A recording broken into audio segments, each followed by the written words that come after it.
Hi, everyone. Welcome to another episode of the Value Vegan podcast.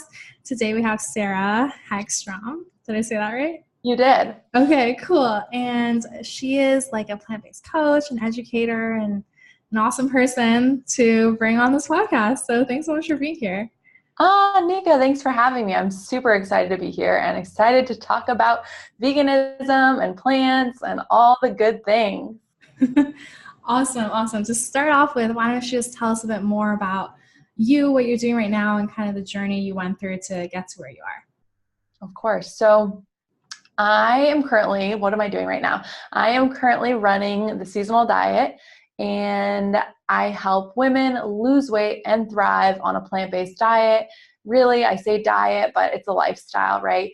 And I work with my husband, Peter, which is really fun. He is also a plant-based health coach, and together we help women, and then we also work with a lot of couples. So we help couples make the transition to a plant-based diet because that's a big part of our story is we actually found a plant-based diet together, and it's actually something that brought us together. It saved our relationship, and it allowed us to get really healthy for the first time, which was really exciting for us because my journey, kind of like how I went plant-based was, I haven't always been healthy. That's one thing. People are always like, oh, Sarah, you eat so healthy. You've always been that way. I follow your Instagram. I could never do that. And I'm like, no.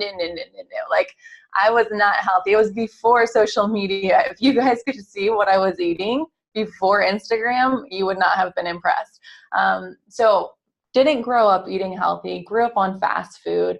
My mom was a single mom for pretty much her whole life. She had me when she was 19. Like, we pretty much lived on McDonald's, Burger King, Taco Bell, all the fast food. And so I was sick a lot growing up, and I never made the correlation between what I was eating and how I was feeling. So I was sick all the time, eating fast food. I had a lot of stomach pain, and it got really bad when I was in college, and I had to miss a lot of college, a lot of work because I couldn't get out of bed. It hurt so bad. And so I started seeing specialists, and nobody really knew. They were like, oh, IBS, oh, maybe it's allergies, maybe it's stress. Like, nobody ever said anything about diet until I saw one specialist who was like, oh, it could be celiac. You might be allergic to gluten. Are you eating gluten? And I was, I think, a sophomore in college. I was like, well, I don't know, what is gluten, And they're like, bread, pasta, beer. I was like, pretty much my entire diet. Yes, I'm eating a lot of gluten. And I was in so much pain. I'm like, I got tested and it came back negative, but I was in so much pain. I was like, if it could be gluten at all, if the test could be wrong, I'm getting rid of gluten. So I got rid of gluten and kind of started my path paying attention to what I was eating and just kind of started incorporating more healthy foods. Okay, fascinating. And then you said that you and your partner, husband? Yeah, married now. Okay. Yeah, so you kind of found it together. So tell me more about that and how that kind of played into your relationship. Yeah, that's like a really interesting part of our story and one that I didn't like sharing a lot of before. And like over the years, I've kind of opened up to it. So some have heard the story, some haven't, but so Peter and I, he's my husband now, we have been together. I never know how long, like how long have we been together? It feels like forever. I think it's about 12 years now. And we started dating after we both graduated high school. And our relationship was pretty good, but we just kind of got caught up in college, getting the career. And we kind of started living kind of like separate lives. Even though we were together, we didn't really have a lot of shared hobbies or passions or really anything. And so he kind of, and he would be okay with me sharing this because he's shared this. He was really struggling with like life purpose and what am I doing with my life when he graduated. I was getting ready to go to law school. And so I was kind of just like, dude, like I got a path, I'm on it, not really paying attention. We were kind of growing apart. And so he actually broke up with me like right after he graduated college and I was getting ready to start law school, and we were living together, and it was just like this big thing that nobody saw coming and kind of like threw us, and kind of went our own ways. And we find like Peter kind of found a plant-based diet first. He was getting into running on his own. We were kind of starting to learn how to be friends again. I was still kind of upset, even though it was totally the right thing and we were growing apart, but I was just like, oh, ego, like, what do you mean you're breaking up with me? Right. And so, yeah, so we were kind of starting to be friends again. He was getting into running. He found a plant-based diet. He actually watched the documentary Food Matters. Have you seen that? Mm-hmm. I think Yeah. so. Yeah, it's a goodie. It's old. Now there's like all these new, more hip ones, I feel like, but Food Matters was like one of the first ones we watched, and he watched it. He's like, I think you'd really like this, because he knew I was doing like gluten-free, I was doing green smoothies, I was kind of being more mindful, but I wasn't plant-based vegan at all. So he shared it with me, and I was like, oh my gosh, this is everything. Like, why didn't anybody tell me about this? This is why. And I think one of the biggest things for me is, I love that people are now making the connection between, animal products and inflammation, and just removing those from their diet, removing sugar from their diet, processed foods. But I think a big missing component is adding more whole foods, more plants back into the diet. And so for me, I was like, okay, I've been removing these things, but I haven't been thinking about what I have been consuming and the nutrients I have been getting in. And so he shared that with me, and we both were like, oh my gosh, we get this, we like this, we love this. And it was like kind of something we could share, like a shared interest, right? And so we started getting healthy together, and eventually got back together. Okay. Wow. What a story. And I think what you're saying there about like just being more mindful of what you're eating, and then that kind of leading you into educating yourself more and like into learning more about a plant-based diet is kind of how a lot of people get into it too. So definitely like a good path. Cool. So, I mean, I think this topic is really fascinating in terms of like having a partner and like whether or not they're really on board with it. So I personally, like, I know a lot of people that their partners aren't necessarily plant-based. Like some might be open to it, some might be a little more hesitant about it. So what kind of advice do you have around that, and how to have kind of a really fulfilling relationship, maybe with different preferences, or how to kind of introduce more of a plant-based diet to your partner? Like, what are your tips around that? Yeah, that's such a great question. So I love that you're doing this podcast, and we were talking before about how support is so key. And I think that is really important. And so I would say the first thing is get really clear individually, like why you're doing it. So Peter and I, like, although like we both are interested in a plant-based diet, and I feel like very, very fortunate to have him, we both have different whys we're doing this. It's important to us individually before together. So I think the first step is like, you have to do it for yourself. And, you might really want your partner to get on board, but first make sure that you know why you're doing it for yourself, and be okay. And I actually run a mastermind for women, and we had a group call recently, and, a lot of them were saying how they really want their partners to get on board, and how they're kind of like, hey, try this, hey, do this, hey, and I feel like when you have that energy, your partner picks up on it, so if you can get in a space where you're owning it, you're loving it, like they notice that. That's attractive. And it's like, oh, like she feels so good, she's getting up so early, she's working out, like she looks really good, her energy is different. Then it's like, maybe there's something to that, and so for me, one part of my journey is, I remember Peter, so how I made the transition was gradual, and I recommend everybody finds a way that works for them. But for a lot of people, gradually removing animal products and including more plants just works well, rather than going cold turkey one day, everything's out. So for Peter and myself, we kind of went like different routes. He went with removing dairy right away. I was like, I'm holding on to dairy till the very last gosh darn second. Like that's not, that cheese is not going anywhere until it must. Like I was like, I get it, and I get the mission, but I love dairy. I was a big cheese and dairy person. So he removed dairy first. I removed meat. That was easy for me. I was like, I love a cheeseburger, but I think it's because I love the cheese, not really, and so he removed that. And I remember going for a run with him, and he was on fire. He did not I don't remember how long the run was going to be. I think it was going to be 3 miles, and I was not a runner. And I felt like we were like almost done. And I was like, can we stop and take a break, please? And we stopped, and I was like, how much further is this run? He's like, we've been going for like half a mile. I'm like, you're kidding me, And I was like, okay, there's something to removing the dairy. I'm like, the dairy's got to go because it's slowing me down, and he's doing great, So I think going back to the partners and getting on the same page, I think if you can get there and really rock it, and like not be like, so in your face to the other person, but just let them see how you're feeling. They will see, they will notice. It's big. It's really big. When you start removing foods that don't serve you and putting in good foods, like your energy shifts, your overall vibe shifts. And I think that is really attractive. So I would say do it for yourself, figure out why, and just fully own it, and be okay with that person, like taking their time. I love that. It all comes down to the why, right? Because that's what keeps you motivated to it. And when you really embody that, people can see that in you and your energy and your vibe, right? So I love that. I love that. Okay, so we're talking about dairy and how hard it is to cut it out, right? And I think there's like some science behind how addictive cheese can be. So what are some of your tips for people that find that as like the major kind of block or stumbling point as they go about their plant-based journey? Yeah.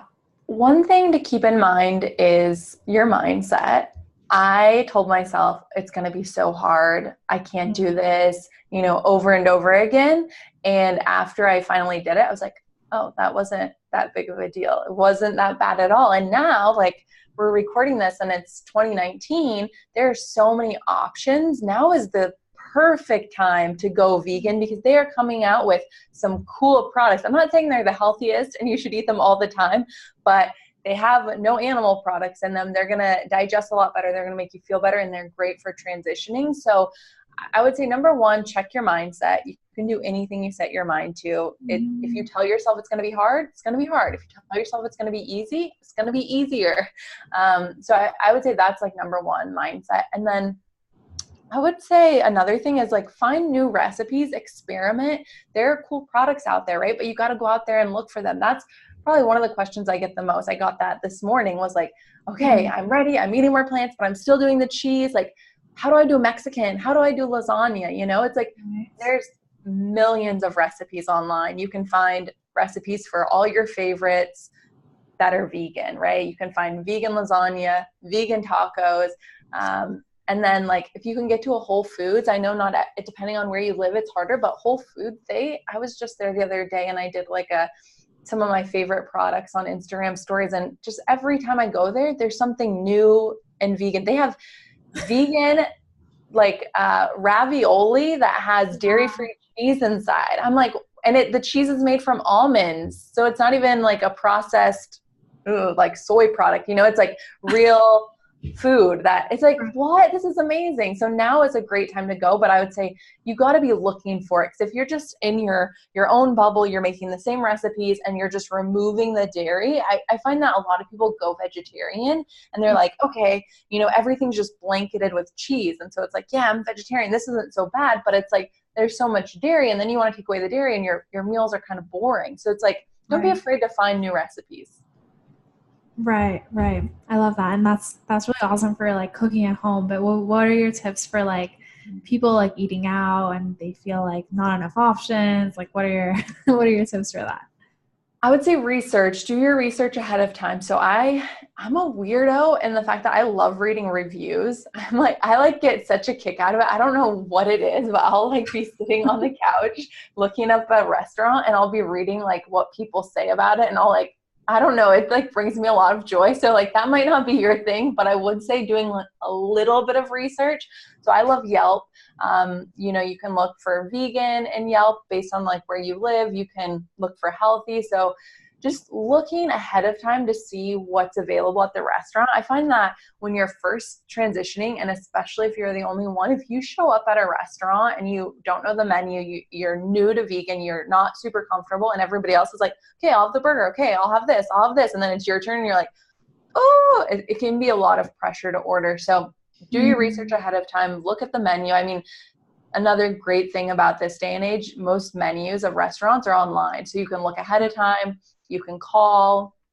I think another thing people worry about a lot is being a burden and being like, oh, like, I don't want to like ask for something special, but it's like, if you don't ask for it, you're not going to get it. And a lot of times it's not that big of a deal. A lot of people are changing their diet and you got to do what's going to make you feel best. So just always be polite, and don't be afraid to ask for what you want. Right. So it all almost comes down to the mindset again, right? Of like, you're doing this for a bigger why, like you kind of have to get out of your own way in terms of like thinking you're a burden or having all these like kind of worries about how hard it's going to be. Yep. I always say plant-based, vegan, changing your diet, you know, trying to improve yourself. Like it's a big growing experience. So you realize like right now still, even though more and more people are going plant-based, we're still in the minority. And so you have to be okay with doing things differently, like going out on your own, because even though there are a lot of us like around the world, like in our own little bubbles, like even me, like I think sometimes my clients think all my friends and family are plant-based. They're not, like they're not, most people aren't, you know? And so I think it's just being okay with doing what's best for yourself and not trying to be a people pleaser or doing, you know, what's normal. It's like at the end of the day, like you were saying, yeah, it comes down to your why. For me, it's like, I want to feel my best. I never want to be in pain. I don't want to have the diseases that run in my family. So like every time I'm like, oh, it'd be so much easier just to do this. It's like, maybe, but then I would be having X, Y, and Z, and that's not worth it to me. I'm not going to compromise on that. I want to feel my best every day. And that's a big motivator for me, is like, how do I feel and how do I want to feel? Right. I love that. I love that. So what are some of like your top tips for someone to make this transition like easier and like to really start feeling their best? What would you say are some of like your top tips? My first tip would be to get started. If you are listening to this podcast right now, just do something, because if I would have waited until I had it all figured out, I probably wouldn't be here today. I wouldn't be plant-based for 9 years now. I wouldn't be feeling as good as I do. So I think one of the biggest things is just get started. It'll be messy. You'll probably stumble. Things will work out. I remember one of the first juices I made, I tried to juice mustard greens. They're like so spicy and awful. I had to pour it out. You know what I mean? It's like that happens, but that's how you learn. And I think sometimes we just want everything to be perfect and all set up and everything pretty. And it's like, that's going to hold you back so much. So just get started, do something. You know, I love adding more, like adding a green smoothie. That was like one of the first things I did before I started removing. It was like, okay, I'm doing a green smoothie every morning, every day. And like, that's something I recommend to all my clients. Start with something fresh and green and alive, and that's going to help you eat healthier throughout the day. So get started. That would be my number one tip. My number two tip, kind of like we were talking about, is like get support. Find a tribe, find people. Like, you're listening to this podcast, that's a great place to start. But it can feel really isolating. It can feel like you're the only one. And so find people who support you, right? Like find online communities, find in-person communities. There are people out there, a lot of people. I think I read like 6 million people are vegan. So there are a lot of people who are vegan, who are plant-based, but you kind of have to make the effort to go out there and find them and connect with them. And then what else? What would be another tip? I mean, find new recipes would be another one. Like find recipes, try, be open to it. I think for us, a big thing was getting cookbooks. That was like really fun. It was like, okay, we got a cookbook. We're just going to make something from here. Who knows how it's going to go? Because a lot of times the recipes are so different. I don't know about you, like you have to tell me like some of your favorite things to cook, but the things I eat now are so different than what I ate growing up. And we didn't have a lot of cooked food. It was a lot of fast food, but the meals are so different now than what I ate. I feel like when I was eating kind of the standard American diet, it was like a protein, a little salad, like some carbs. So it would look like chicken, potatoes, salad. And now it's like one huge colorful bowl, it's so different. So don't be afraid to experiment, I guess would be my next tip. Yeah, I love that. Cause for example, like I didn't know what quinoa was before I went vegan. I was like, how do you even pronounce this word? How do you even say it? What is that? Quinoa? Totally. No, totally. Yeah. Like literally. Yeah. And just learning more about nutrition, like it kind of opens up a whole new world for you. And like, opens up your palate to so many different kinds of flavors and things and spices. Like I feel like I learned so much about spices because when I opened up like a cookbook, I was like, all right, you have like the paprika, you have the cumin, you have all these other things. So yeah, I think that's kind of an exciting part of it. And I would say like, one of the best ways to introduce people to veganism or a plant-based diet is just to show them kind of the possibilities. Because I think one of the myths that people think is like, you're always eating, veggies and it gets boring and like, how do you like eating salads all day or whatever. But in reality, it's like, there's so many different things and you can kind of do any kind of like international cuisine also like plant-based. So I think that's definitely like one of the key tips. Yeah, for sure, for sure. I think that people would be really surprised if you haven't looked already. Like, I think I love Instagram, like if you just use the hashtag like vegan or vegan food, it's amazing what people are creating. Like I post my recipes on Instagram, but there are a lot of people who that's like what they do, just posting vegan recipes, and it's so beautiful. I think for me, my food before going plant-based was very brown and white and bland. And now it's like all of these colors, really, like I'm sure you've heard eat the rainbow. You really get that. And I think to your point, it's not necessarily like just veggies, the rainbow, like there's grains in there, there's beans, there's seeds, there's sauces. Like I do tacos, but they're so much more colorful and alive now.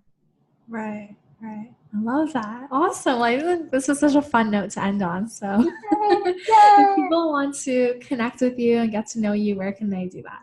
Yeah, so I am on Instagram. That's kind of been my new favorite place to hang out. So it's at The Seasonal Diet.